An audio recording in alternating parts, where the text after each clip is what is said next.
కమల్ హాసన్ గారు ఇప్పుడు కొత్తగా యాక్ట్ చేస్తున్న మూవీ థగ్ లైఫ్. అయితే కమల్ హాసన్ గారు ఈ థగ్ లైఫ్ మూవీకి ముందు లాస్ట్ యాక్ట్ చేసిన మూవీ ఇండియన్ 2. అయితే ఈ ఇండియన్ 2 మూవీ ఈ మధ్య రిలీజ్ అయ్యింది. అయితే కమల్ హాసన్ గారు ఈ ఇండియన్ 2 మూవీ రిలీజ్ తర్వాత కాస్త టైం గ్యాప్ తీసుకొని ఇప్పుడు మళ్ళీ ఈ థగ్ లైఫ్ మూవీతో మన ముందుకు వస్తున్నారు కమల్ హాసన్ గారు. చూడాలి కమల్ హాసన్ గారికి ఈ థగ్ లైఫ్ మూవీతో కూడా ఇంకొక మంచి హిట్ తనకి వస్తుందా లేదా అనేది మనం ఈ థగ్ లైఫ్ మూవీ రిలీజ్ అయ్యాక చూడాలి. అయితే థగ్ లైఫ్ మూవీని డైరెక్ట్ చేస్తుంది మణిరత్నం, ఇంకా ఈ మూవీని ప్రొడ్యూస్ చేస్తుంది కమల్ హాసన్. అలానే ఈ మూవీకి మ్యూజిక్ డైరెక్టర్ ఏఆర్ రెహమాన్. అలానే ఈ మూవీలో మెయిన్ లీడ్ యాక్టర్స్గా యాక్ట్ చేస్తుంది త్రిష, కమల్ హాసన్, ఇంకా చాలామంది యాక్టర్లు ఉన్నారు. అయితే ఈ థగ్ లైఫ్ మూవీలో హీరోయిన్గా యాక్ట్ చేస్తున్నారు త్రిష గారు. అయితే త్రిష గారు ఈ థగ్ లైఫ్ మూవీకి ముందు లాస్ట్ యాక్ట్ చేసిన మూవీ పట్టుదల.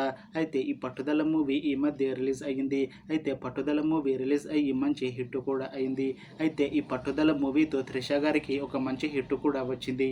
అయితే త్రిష గారు ఈ పట్టుదల మూవీ రిలీజ్ తర్వాత కాస్త టైం గ్యాప్ తీసుకొని ఇప్పుడు మళ్ళీ ఈ థగ్ లైఫ్ మూవీతో మన ముందుకు వస్తున్నారు త్రిష గారు. చూడాలి త్రిష గారికి ఈ థగ్ లైఫ్ మూవీతో కూడా ఇంకొక మంచి హిట్ తనకి వస్తుందా లేదా అనేది మనం ఈ థగ్ లైఫ్ మూవీ రిలీజ్ అయ్యాక చూడాలి. అయితే థగ్ లైఫ్ మూవీ టీం మాత్రం చాలా కాన్ఫిడెంట్గా ఉన్నారు. ఈ థగ్ లైఫ్ మూవీ చాలా పెద్ద హిట్ అవుతుంది అని అంటున్నారు మూవీ టీం. అయితే థగ్ లైఫ్ మూవీ టీం ఈ మధ్య ఒక చిన్న టీజర్ని విడుదల చేసింది. అయితే దానికి మంచి రెస్పాన్స్ వచ్చింది. ఇంకా ఈ థగ్ లైఫ్ మూవీ మంచి యాక్షన్ ఎంటర్టైన్మెంట్ హిట్ అవుతుంది అని అంటున్నారు మూవీ టీం. అయితే ప్రస్తుతం థగ్ లైఫ్ మూవీ టీం షూటింగ్లో బిజీగా ఉన్నారు. అయితే ఈ థగ్ లైఫ్ మూవీని 2026లో రిలీజ్ చేసేలా ప్లాన్ చేస్తున్నారు మూవీ టీం. చూడాలి థగ్ లైఫ్ మూవీ రిలీజ్ అయ్యాక మంచి హిట్ అవుతుందా లేదా అనేది.